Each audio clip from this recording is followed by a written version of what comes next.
السلام علیکم ورحمۃ اللہ۔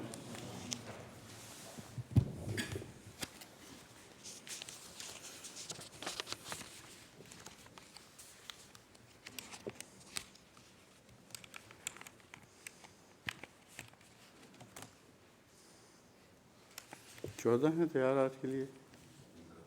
15 تو نہیں ہو سکتی مگر دیکھیں گے، چھوٹی چھوٹی ہیں ویسے آیات اکثر۔ اعوذ باللہ من الشیطان الرجیم، بسم اللہ الرحمن الرحیم۔ وقالت اليہود والنصارى نحن ابناء اللہ واحباؤہ قل فلم يعذبكم بذنوبكم بل انتم بشر ممن خلق یغفر لمن یشاء ویعذب من یشاء وللہ ملک السماوات والارض وما بینہما وإلیہ المصیر۔ سادہ ترجمہ یہ ہے، سورہ مائدہ آیت 19۔ اور یہود اور نصارہ نے کہا کہ ہم اللہ کی اولاد ہیں اور اس کے محبوب ہیں، تو کہہ دے کہ پھر وہ تمہیں تمہارے گناہوں کی وجہ سے عذاب کیوں دیتا ہے؟ نہیں، بلکہ تم ان میں سے جن کو اس نے پیدا کیا محض بشر ہو۔ وہ جسے چاہتا ہے معاف کر دیتا ہے اور جسے چاہتا ہے عذاب دیتا ہے، اور آسمانوں اور زمین کی بادشاہت اللہ ہی کی ہے اور اس کی بھی جو ان دونوں کے درمیان ہے، اور آخر اسی کی طرف لوٹ کر جانا ہے۔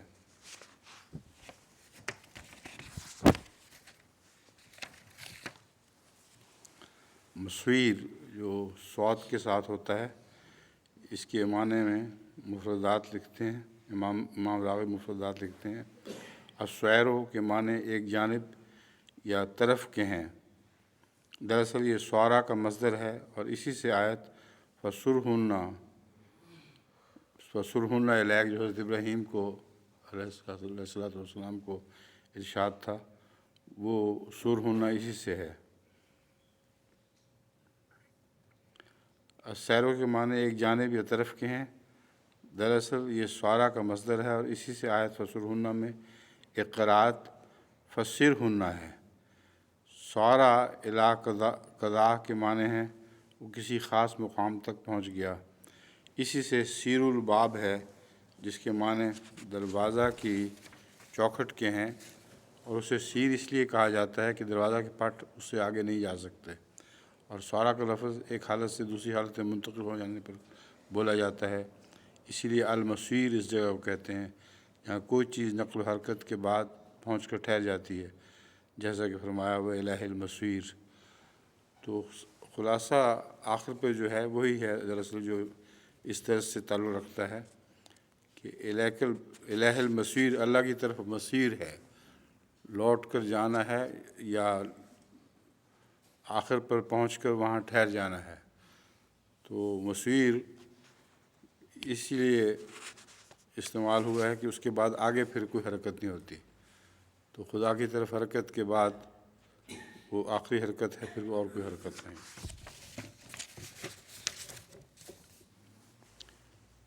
وقالت الیہود والنصارى وإلہ المصیر، حدیث نبوی ہے، حضرت انس سے مروی ہے رضی اللہ تعالیٰ عنہ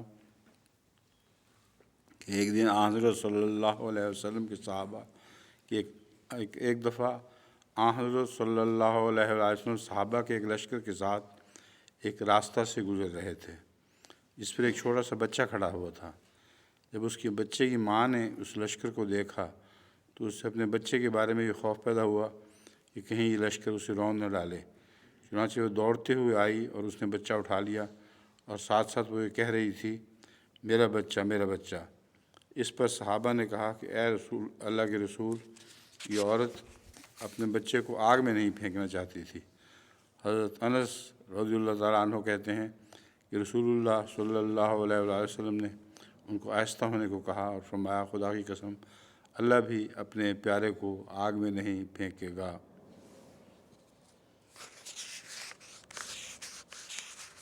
اور اللہ کے پیارے ہونے کے لیے حضرت مسیح علیہ السلام نے جو بنیادی شرط بیان فرمائی ہے وہ اللہ کا پیار ہے۔ اللہ کا پیار جس دل میں ہوگا وہی اللہ کو پیارا ہوگا اور اس کو آگ میں نہیں پھینکے گا۔ جیسا کہ ایک شعر میں فرماتے ہیں، آگ ہے پر آگ سے وہ سب بچائے جائیں گے جو کہ رکھتے ہیں خدائے ذوالعجائب سے پیار۔ علامہ فخر الدین رازی اس آیت سے متعلق لکھتے ہیں، کسی شخص کا ایسا حق نہیں جو اللہ پر واجب قرار دے کر وہ ضرور اس شخص کو بخش دے، اور نہ ہی اللہ پر کسی کا ایسا حق ہے جو اسے اللہ کے عذاب سے بچا لے، بلکہ بادشاہت اسی کے قبضہ قدرت میں ہے، وہ جو چاہتا ہے کرتا ہے اور جو ارادہ کرتا ہے۔ یہ ایک مسلک تھا مسلمانوں کے درمیان، امام راضی اسی مسلک کی بات کر رہے ہیں۔ وہ کہتے ہیں اللہ کو کسی حکمت کی ضرورت نہیں ہے، کسی حکمت کی پیش نظر اس نے کوئی کام کیا ہو، بلکہ ہمیں ویسے ہی قبول کر لینا چاہیے کہ وہ مالک ہے، جو چاہے کرے۔ تو یہ اشاعرہ کا مذہب ہوا کرتا تھا، اور امام راضی بھی اشاعرہ ہی کے پابند تھے، ورنہ جو معتزلیوں کا عقیدہ ہے وہ زیادہ پرحکمت ہے۔ وہ کہتے ہیں کہ کوئی کام بھی اللہ کا حکمت کے فعل سے خالی نہیں ہوا کرتا۔ ناممکن ہے کہ اللہ تعالیٰ کوئی فعل ایسا کرے جو جبریہ ہو، اس کے پیچھے ضرور کوئی نہ کوئی حکمت کار فرما ہوتی ہے۔ یہی امام راضی معتزلیوں کا عقیدہ بیان کرتے ہوئے لکھتے ہیں، ہر وہ شخص جو اللہ تعالیٰ کی اطاعت کرتا ہے اور قواعد سے بچتا رہتا ہے تو عقلاً اللہ تعالیٰ پر واجب ہو جاتا ہے کہ عبدالآباد تک اسے اپنی رحمت اور نعمت سے نوازتا چلا جائے۔ عقلاً واجب ہو جاتا ہے، اور بعد ازاں اگر ہزاروں سال کے بعد بھی صرف لحظہ بھر کے لیے ان نعمتوں کو قطع کرے تو اس کی الوہیت باطل ہو جائے گی اور وہ صفت حکمت سے جدا ہو جائے گا۔ معتزلہ کے اس عقیدہ پر علامہ راضی تبصرہ کرتے ہوئے لکھتے ہیں کہ معتزلہ کا یہ عقیدہ یہود اور نصارہ کے قول نحن ابناء اللہ و احباؤہ سے بڑھ کر ہے، اور یغفر لمن یشاء ویعذب من یشاء قول جیسا کہ یہود کے قول کا ابطال کرتا ہے، اسی طرح بلکہ اس سے بڑھ کر کہیں بڑھ کر معتزلہ کے قول کا بھی ابطال کرتا ہے۔ اب معتزلہ کے اقوال کو پوری طرح اشاعرہ نے سمجھا نہیں، اس لیے ان پر یہ اعتراض ہوا۔ نحن ابناء اللہ و احباؤہ کا جو تھا ان کا موقف یہود و نصارہ کا، یہ ہرگز معتزلہ والا موقف نہیں ہے۔ معتزلہ یہ کہتے ہیں کہ چونکہ خدا تعالیٰ اپنے سے پیار کرنے والوں کو جہنم میں نہیں ڈال سکتا، جیسا کہ حدیث میں نبی میں ہے، اس لیے وہ حکمت ہے اس کی، اور وہی حکمت کار فرما ہے خدا تعالیٰ کی بخشش کے پیچھے۔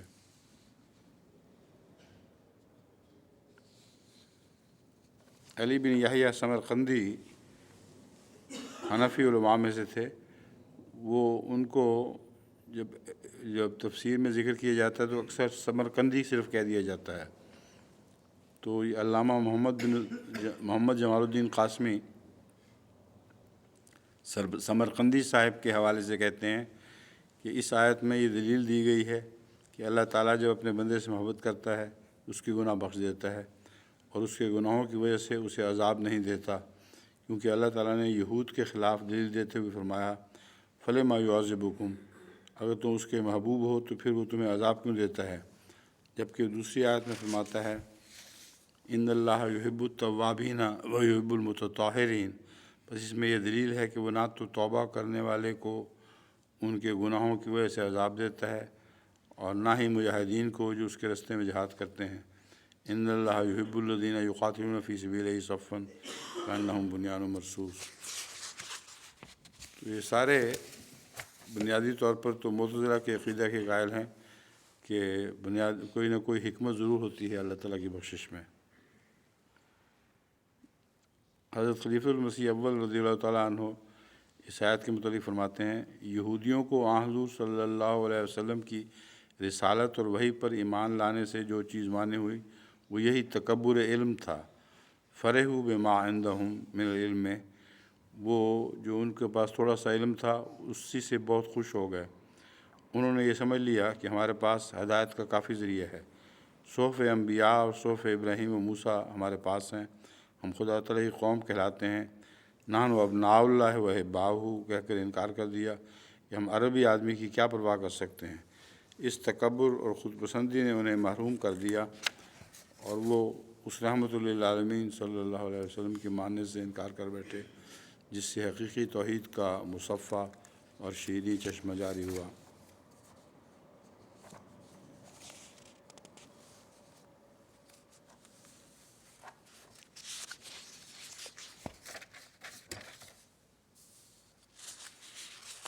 نحن ابناء اللہ کے ضمن میں حضرت خلیفہ مسیح اول فرماتے ہیں، آج کل سیدوں کی بھی یہی حالت ہے، کوئی کبریائی ایسی نہیں جو ان میں نہیں، حالانکہ بعض بہت ذلیل ہو رہے ہیں۔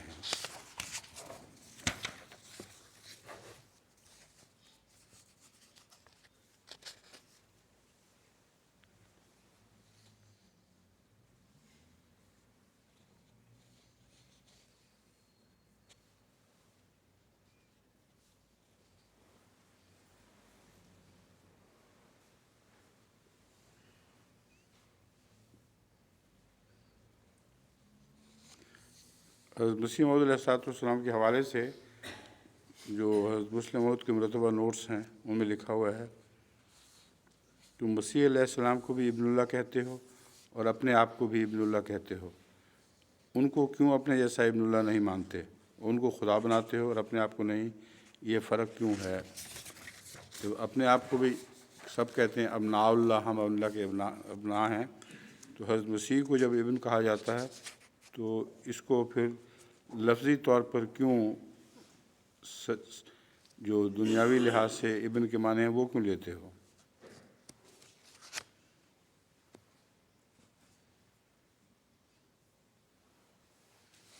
حضرت مسیح موعود علیہ السلام فرماتے ہیں، خدا تعالیٰ نے یہودیوں کا ایک قول بطور حکایت عن الیہود قرآن شریف میں ذکر فرمایا ہے، اور وہ قول یہ ہے کہ نحن ابناء اللہ و احباؤہ، یعنی ہم خدا کے بیٹے اور اس کے پیارے ہیں۔ اس جگہ ابناء کے لفظ کا خدا تعالیٰ نے کچھ رد نہیں کیا کہ تم کفر بکتے ہو، بلکہ یہ فرمایا کہ اگر تم خدا کے پیارے ہو تو پھر وہ تمہیں کیوں عذاب دیتا ہے، اور ابناء کا دوبارہ ذکر بھی نہیں کیا۔ اس سے معلوم ہوا کہ یہودیوں کی کتابوں میں خدا کے پیاروں کو بیٹا کر کے بھی پکارتے تھے۔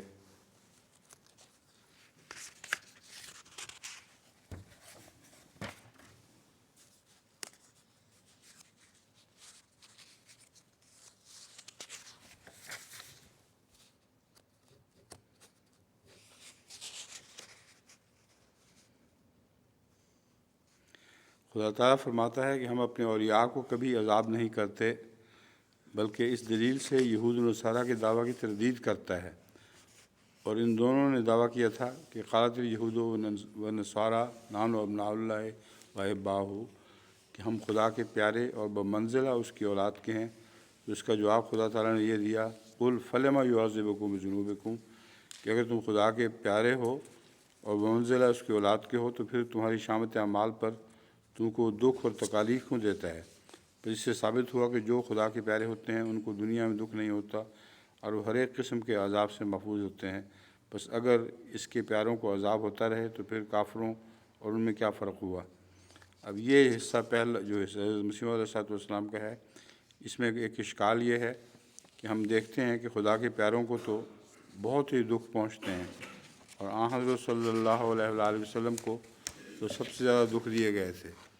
تو یہ حقیقت حال سے تضاد تو نہیں ہے، اصل یہ ہے کہ خدا کے پیاروں کو جو دکھ پہنچتے ہیں وہ بیرونی آنکھ سے دکھ نظر آ رہے ہوتے ہیں، اور خدا کے پیارے ان دکھوں سے بھی پیار کرتے ہیں جو خدا کی راہ میں ان کو نصیب ہوتے ہیں۔ تو یہ ایک سلسلہ ہے باہم جو ریلیٹیوٹی جس کو کہتے ہیں اس سے تعلق رکھتا ہے۔ بیرونی آنکھ سے دیکھو تو وہ عذاب میں مبتلا دکھائی دیں گے، اور ان کی اندرونی آنکھ سے دیکھو تو اسی کو وہ راحت تصور کرتے ہیں۔ حضرت مسیح موعود علیہ السلام کی ایسی بہت سی روایات تحریریں ہیں جن سے پتہ چلتا ہے کہ اگر گویا نعوذ باللہ من ذالک اللہ آپ کو جہنم کی آگ میں بھی ڈال دے مگر اس شرط کے ساتھ کہ وہ پیارا ہوں میں اس کا، تو وہ جہنم بھی قبول ہے۔ تو یہ ایک شرطیہ بات ہے